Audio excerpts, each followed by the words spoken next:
First of all, there's a formal responsibility on the part of governments to protect their populations.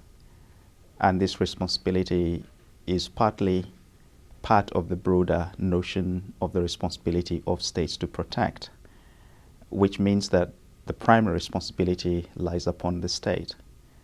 But if the state is not able to discharge that responsibility, then there may be secondary responsibility elsewhere.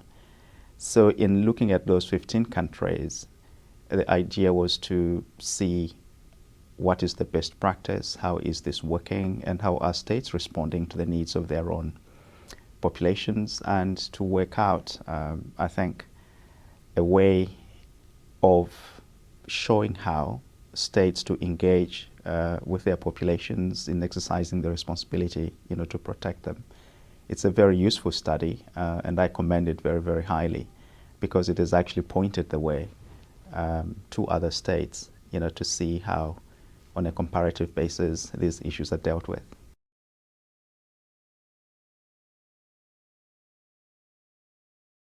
The internally displaced persons mostly are populations of states that governments lead.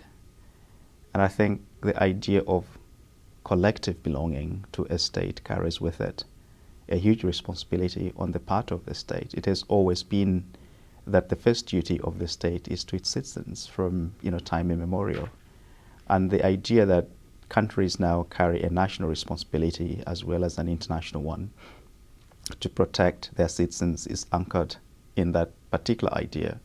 But since 1945, there's also grown up an entire corpus of international human rights law, which indicates what the rights and entitlements of citizens and other people within the state are, so that responsibility is now measured in more broader terms, which carry with it moral imperatives, strategic imperatives, and also legal imperatives.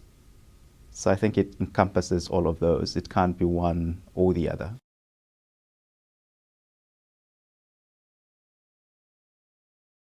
The situation is much better.